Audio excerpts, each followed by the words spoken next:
wabarakatuh. Assalamualaikum warahmatullahi wabarakatuh. Salam sejahtera untuk kita semua. Yang terhormat Bapak Kepala Sekolah, yang kami hormati Bapak Wakasek Kurikulum, yang kami hormati Bapak Wakasek Humas, dan Ibu PU SMA Negeri 1 Tambahan. Terima kasih atas kesediaan Bapak dan Ibu untuk menemani kami para CGP dalam kegiatan diskusi pemetaan aset dan pemanfaatannya. Sebelumnya, syukur untuk kita aturkan ke hadapan desa yang dewasa karena atas ketentuan lebarnya kita bisa berkumpul di sini dalam keadaan sehat dan berbahagia. Semoga atas sinar suci beliau diskusi kita dapat berjalan dengan baik dan lancar.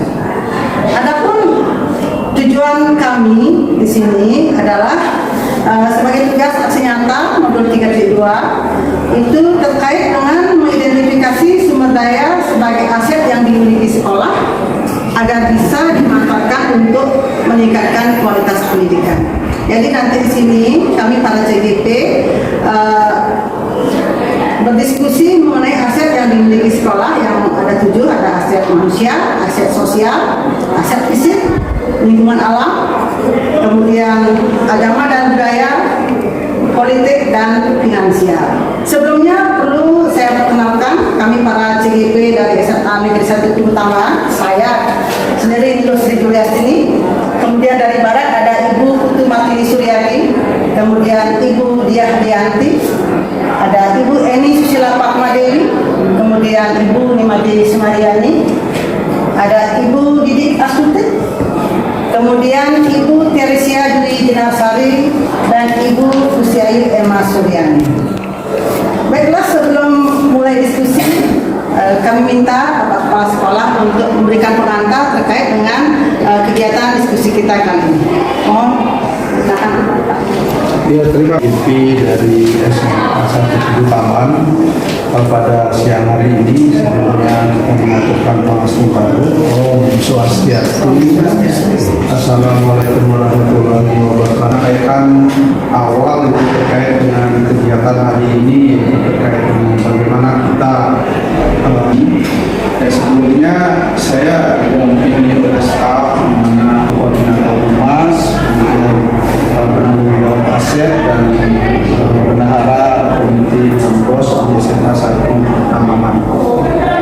Tentu dua pihak, pertama yaitu jelas pihak dari rekan-rekan selaku CGP, dan tentunya juga akan ibu tanyakan kepada kami, kepada saya terutama selaku pimpinan.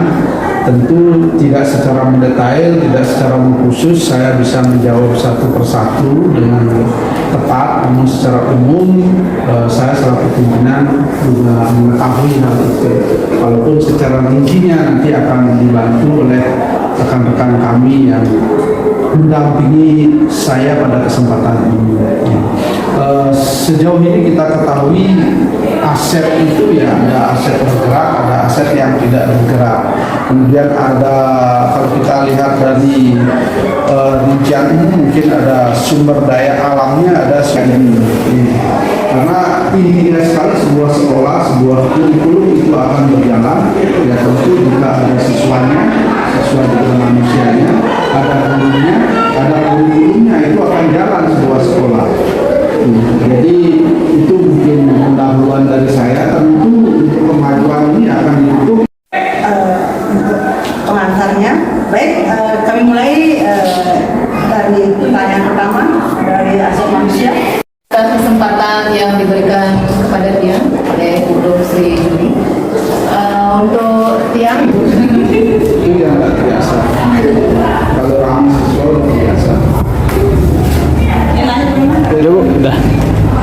Terima kasih kepada Bu Sri Juli atas kesempatan yang diberikan kepada saya untuk menanyakan terkait aset manusia yang dimiliki oleh sekolah kita. Seperti yang disampaikan Bapak Kepala Sekolah tadi, bahwa aset manusia ini adalah salah satu hal penting sebagai unsur biotik yang dimiliki oleh sekolah dalam membantu efektivitas dari program-program sekolah. Yang ingin kami ketahui lebih banyak adalah SDM apa yang ada di sekolah SMA Negeri 1 Bukit Tambahan, kemudian jumlah pendidik dan tenaga kependidikannya. Kemudian yang kedua yang ingin kami tanyakan yakni kualifikasi pendidikan dari SDM yang ada di sekolah, terutama dalam hal pendidiknya. Yang ketiga yang ingin kami tanyakan yakni bagaimana pemanfaatan aset sumber daya manusia tersebut untuk membantu meningkatkan kualitas atau kelancaran program-program maupun kegiatan-kegiatan yang dilaksanakan di sekolah. Demikian Pak yang bisa kami tanyakan. Sewaktunya mungkin pada kesempatan ini dapat yang sampaikan terkait dengan aset SDM, yaitu yang pertama untuk SDM di SMA Negeri 1 Bukit Tambahan. Jadi untuk tenaga pendidik dan tenaga pendidikan itu berjumlah 73 orang semuanya, yang terdiri dari tenaga pendidik itu 56 orang termasuk kepala sekolah. Kemudian untuk tenaga pendidikan itu ada 17 orang.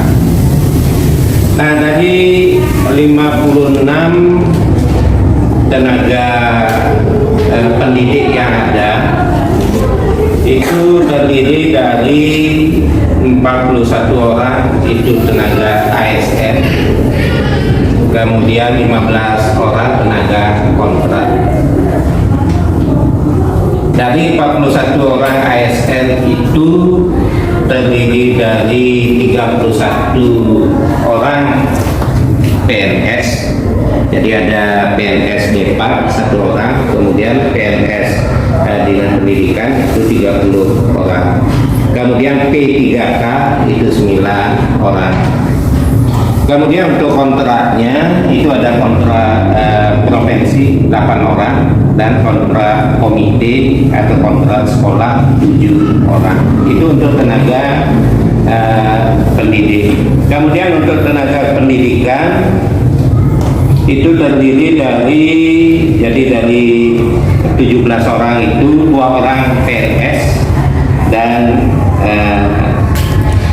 sisanya tenaga kontrak provinsi 1, kemudian tenaga honor 15. Kemudian dari segi kualifikasi untuk tenaga pendidik yang ada di SMA Negeri 1 Bukit Tambahan itu semuanya S1 itu 53 ditambah dengan S2 3 orang. Kemudian untuk tenaga pendidikan itu tamat SMA ada 5, kemudian D3 ada 4 dan S1 ada 8. Itu dari segi kualifikasi tenaga pendidik dan pendidikan yang ada di SMA 1 Bukit Tambahan. Nah, dari sekian tenaga pendidik yang ada, selain ditugaskan sesuai dengan tugas pokok dan fungsinya, yaitu mengampu mata pelajaran, ada juga yang mendapat tugas tambahan. Nah, dari tugas tambahan itu yang pertama ada yang ditugaskan sebagai wakil kepala sekolah, itu ada wakase kurikulum, kemudian ada wakase kesiswaan, kemudian ada wakase sarana dan prasarana, ditambah lagi koordinator humas. Selain itu ada juga tugas tambahan terkait dengan kepala lab, kemudian kepala perpustakaan, kemudian ada yang ditugaskan sebagai wali kelas, kemudian ada sebagai pembina ekstra kurikuler, kemudian juga ada sebagai pembina OSIS, dan beberapa tugas tambahan lainnya yang sudah ditetapkan oleh Bapak Kepala Sekolah sesuai dengan SK pembagian tugas yang ada. Nah, mungkin itu yang bisa saya sampaikan terkait dengan kondisi atau aset manusia. Terima kasih Pak atas informasi yang disampaikan terkait aset manusia. Untuk selanjutnya bisa kemana? Sudah kan? Baik, terima kasih atas kesempatan yang sudah diberikan. Saya akan bertanya atau tentang aset sosial. Jadi aset sosial itu adalah komunitas masyarakat atau institusi mana yang bisa bekerja sama atau apa yang sudah bekerja sama dengan sekolah. Jadi yang saya ingin tanyakan kepada Bapak, apakah ada upaya dari sekolah dalam bekerja sama dengan kelompok atau komunitas masyarakat ini dan sejauh mana bisa berdampak positif bagi program-program yang dilaksanakan di sekolah. Sekian. Untuk selanjutnya nanti akan dijelaskan oleh koordinator humas karena beliau yang menangani sejauh mana kita lembaga bekerjasama dengan lembaga-lembaga baik yang ada di desa tempat sekolah kita berada, atau mungkin di kecamatan tempat kita berada, atau mungkin dengan lembaga-lembaga lain yang mungkin di luar dari wilayah kita. Jadi untuk itu lebih lanjut saya minta kepada Pak Nadiem Yasir untuk memberikan informasi terkait dengan aset sosial. Terima kasih atas kesempatannya, Bapak pertama, kami dari Humas Hubungan Masyarakat dengan Publik, itu artinya kami yang pertama adalah mengenalkan program dari sekolah. Jadi kalau misalnya kita sudah mengenalkan program, terutama kepada komite, pada orang tua, kemudian pada masyarakat, mengenalkan program-program yang kita akan lalui dari sekolah. Jadi yang pertama adalah mengenalkan. Setelah kenal, nanti dia akan bisa memberikan satu masukan, suatu kritikan, suatu dukungan kepada program kita. Jadi upaya kami adalah selalu memberikan koordinasi kalau ada permasalahan, kalau ada program yang akan kita kembangkan. Jadi minimal mengenalkan agar mereka tahu dan bisa memberikan dukungan kepada program. Itu yang bisa saya sampaikan. Lebih lanjut Pak, saya bisa. Terima kasih Pak D. Mungkin saya tambahkan sedikit ya. Karena kita ada di Desa Tamblang, di lingkungan di sini, ya kita sering juga melibatkan unsur-unsur yang ada di desa ini dalam beberapa kegiatan yang mendukung program dari sekolah itu sendiri. Seperti yang tadi disampaikan, mungkin kita kerjasama dengan komite atau orang tua, atau mungkin praktisi-praktisi yang bergerak dalam bidang-bidangnya yang terkait dengan ya program-program sekolah itu ya. Nah kemudian tidak hanya di sekitar di sini aja, mungkin desa-desa pendukung juga kadang-kadang kita atau pernah kita kerjasama dengan Sanggar Tani di Desa Bilu kan itu. Kemudian kita pernah kerjasama dengan pemilik kolam renang seperti di Air Sani untuk mendukung program sekolah. Bisa juga kerjasama di Pakisan di lapangan Pakisan untuk futsal dan sepak bola pernah di sana. Kemudian kolam renangnya juga pernah dipakai. Jadi itu salah satu bagaimana kita menggunakan aset-aset sosial pendukung sekolah ini untuk bisa memajukan lembaga ini dan untuk bisa memperlancar program yang ada di sekolah ini. Saya kira itu. Baik, terima kasih atas masukannya ya. Terima kasih Pak. Terima kasih Ibu. Untuk berikutnya, informasi yang ingin kami ketahui adalah mengenai modal fisik. Apa saja modal fisik yang sekolah kita miliki, kemudian bagaimana pemanfaatannya untuk mendukung pembelajaran maupun program-program sekolah. Maka ini saya juga didampingi oleh tim pengelola aset di Teriak. Ya, untuk lebih jelasnya mungkin nanti beliau yang akan memberikan gambaran. Nah kita bisa lihat di sini mungkin ibu-ibu sudah tahu ya kita memiliki berapa lau, kita berapa memiliki LKP itu yang untuk lebih lengkapnya dan lebih jelasnya saya minta Fitri yang untuk menyampaikan. Baik, terima kasih atas kesempatannya, Om Swastiastu. Om Swastiastu. Untuk penjelasan tentang aset fisik, saya selaku pengurus barang, ada di sini kami di pengurus barang memilah aset fisik itu menjadi 5 poin dari KIP A sampai KIP E. Untuk KIP A itu data terkait untuk tanah.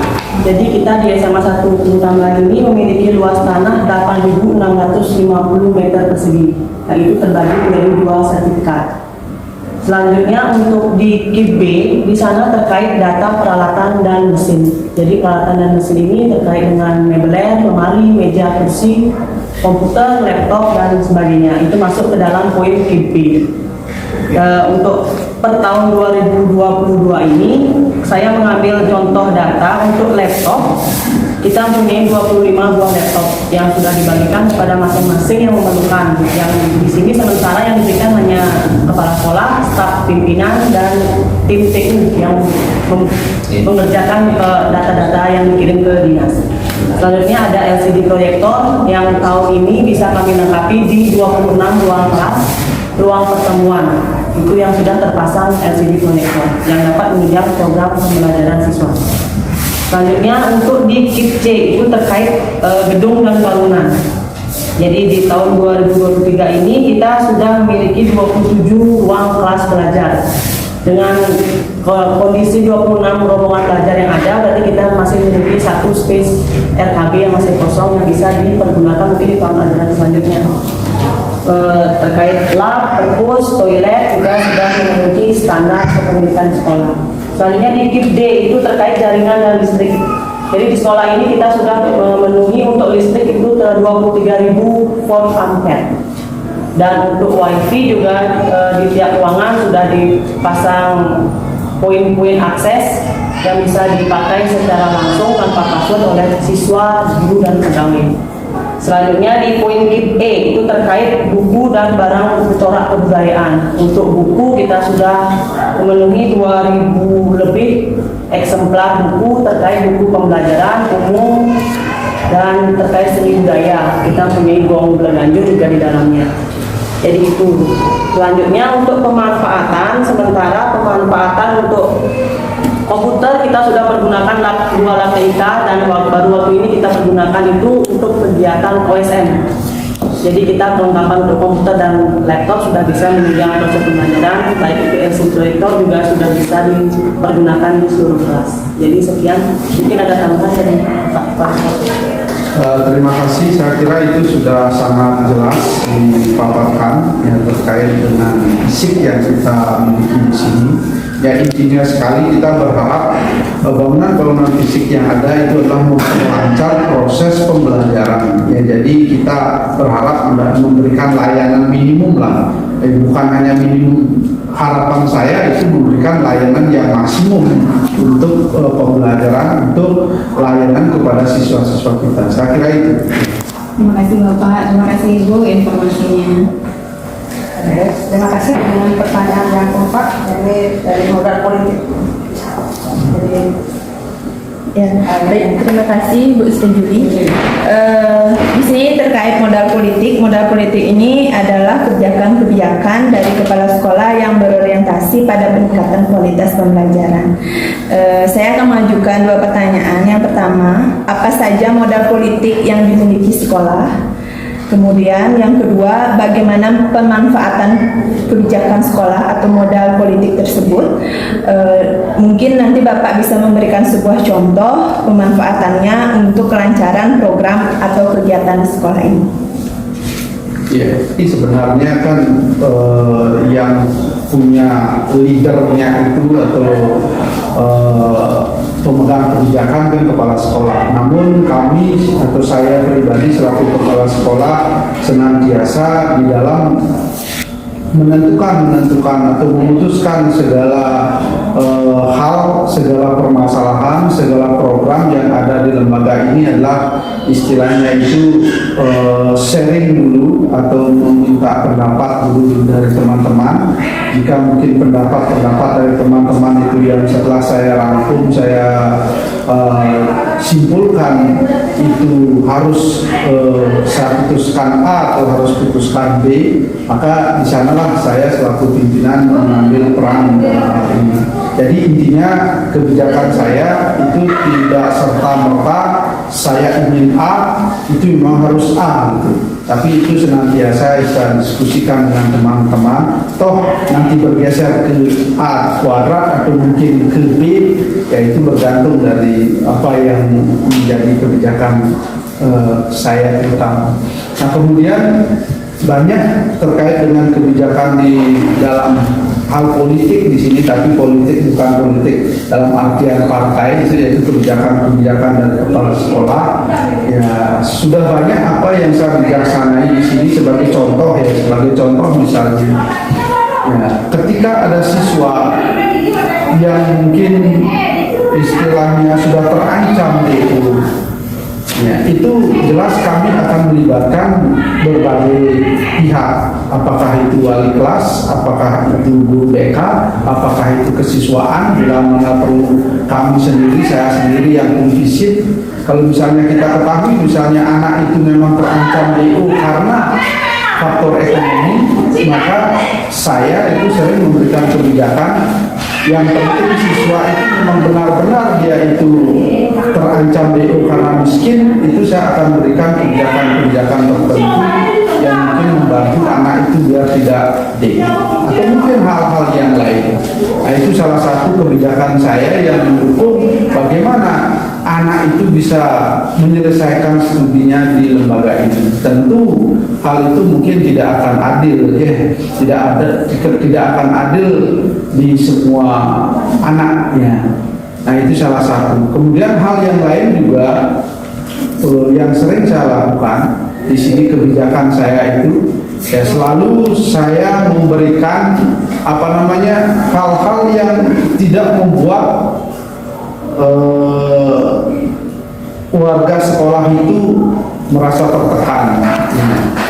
Saya berikan semacam kemudahan tentu yang namanya program itu tetap dijalankan. Nah saya kira terkait kebijakan-kebijakan atau politik yang saya lakukan di lembaga ini, kebermanfaatannya itu sangat jelas ya. Tentu satu mungkin yang jelas ya, kekeluargaan di lembaga ini sampai saat ini itu masih sangat-sangat baik.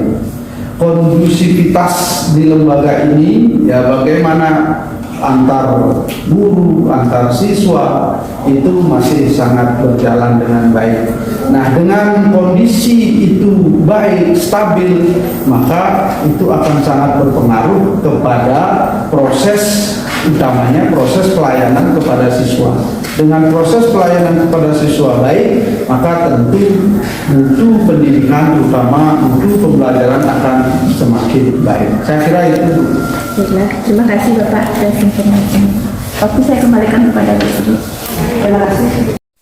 Dengan modal yang kelima, yang lingkungan alam, pandangan dari Ibu Mati Ismail. Silakan. Baik, terima kasih. Jadi selaku moderator. Untuk pertanyaan selanjutnya, saya ingin menanyakan tentang model lingkungan atau alam ya. Jadi kira-kira menurut Bapak itu modal lingkungan atau alam apa saja yang kita miliki yang dapat kita manfaatkan untuk mendukung pembelajaran, terus bagaimana pemanfaatannya? Ya, mungkin ini saya sendiri yang menjawab, mungkin kekurangannya. Lingkungan lembaga ini seperti modo kita kan di pinggiran berlokasi, di kota berprestasi. Benar-benar sekolah kita itu ada di pinggiran, malah di dalam arti dalam hal di sini ya agak masuklah ya ke dalam gitu. Nah ini sebenarnya menjadi sebuah modal bagi saya melihat tempat ini sangat strategis untuk pembelajaran. Mengapa? Ya karena gangguan-gangguan secara fisik, gangguan-gangguan secara langsung oleh ya orang-orang yang tidak bertanggung jawab dalam artian iseng itu tidak terjadi di lembaga ini. Kalau yang mau mengganggu ke sini pasti itu memang niatnya sudah mengganggu. Lain halnya kalau ada di jalan mungkin bising suara kendaraan, bising suara orang lalu lalang, tapi kalau di sini yang membuat bising itu adalah dari kita semua, dari siswa, dari guru, dari TU itu baru bising. Tapi kalau pada saat proses pembelajaran ya sangat-sangat nyaman di sini. Jadi itu sebenarnya.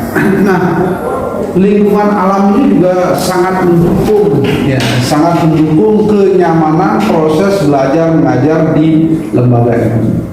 Itu saya kira strategi sekarang didukung oleh beberapa SMP, ya, didukung oleh beberapa desa, yang hampir setiap desa ada SMP-nya. Ya, sehingga sampai saat ini kita kan yang menyekolahkan anaknya di sini, mempercayakan kepada kita di sini, itu tidak pernah kita khawatirkan. Ya, selain itu saya yakin karena kedekatan dari rumah siswa yang bersangkutan, kedekatan dari SMP tempat siswa itu kemarin-kemarinnya melanjutkan. Saya kira itu hal yang positif di SMA 1 Utama ini terkait aset lingkungan alamnya. Mungkin dari Pak D atau Pak Tut ada tambahan.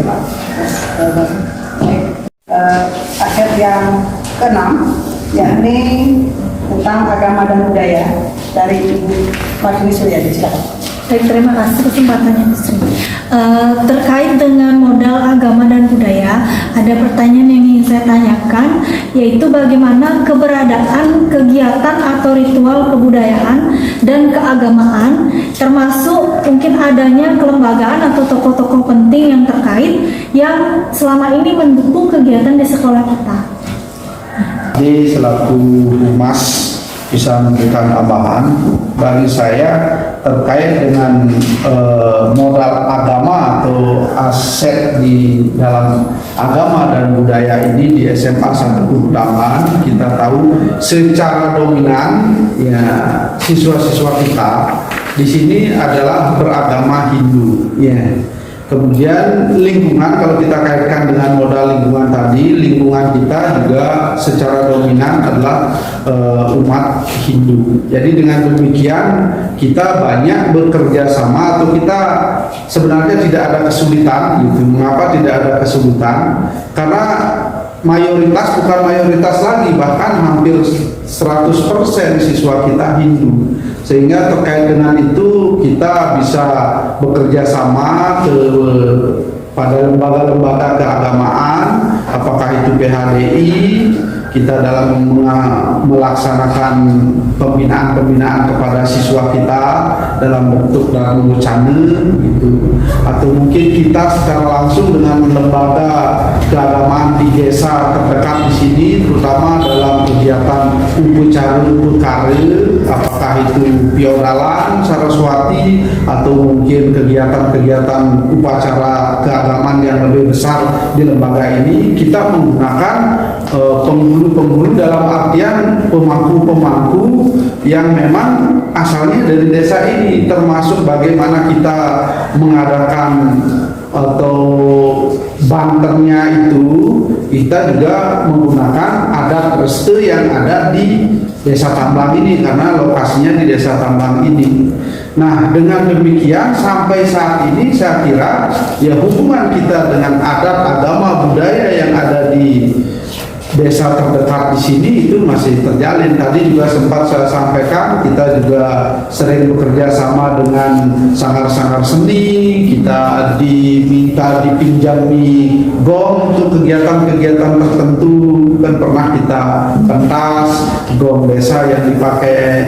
Kemudian lomba kita pinjam gong desa, kemudian ada sanggar seni, sanggar budaya itu yang membantu menggembleng siswa-siswa kita.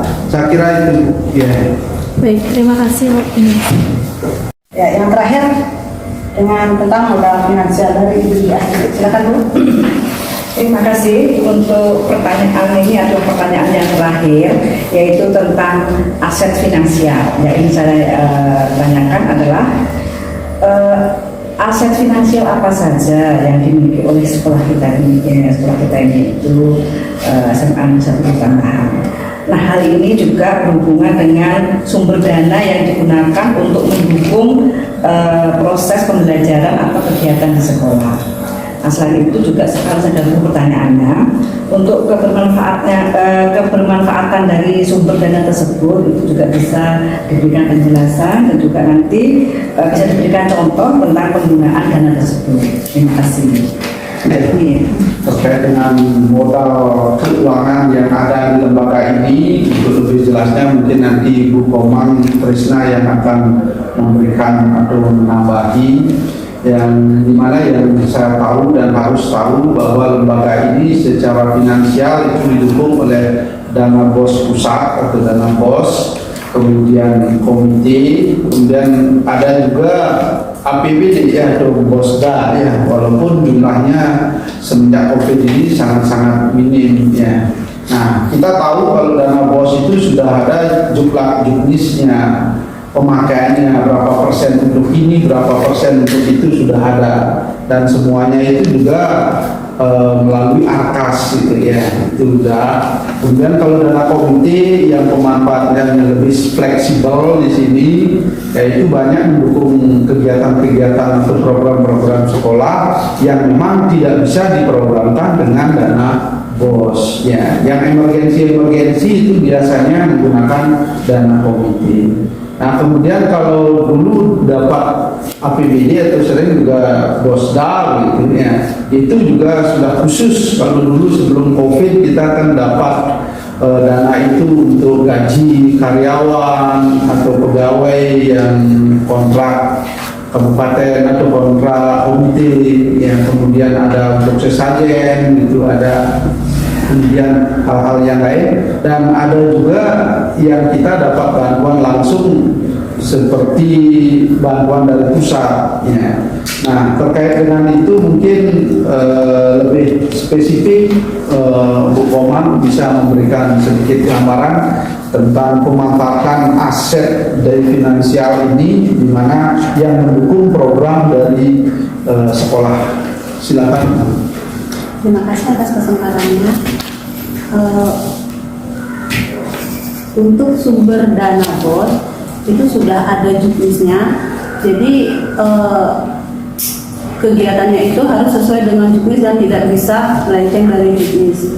Dan itu ada belanja barang dan jasa dan modal yang sudah ditentukan dari juknis juga. Terus untuk dana komite itu dapatnya itu dari pungutan SPP siswa, orang tua siswa, dan pemanfaatannya itu sangat fleksibel.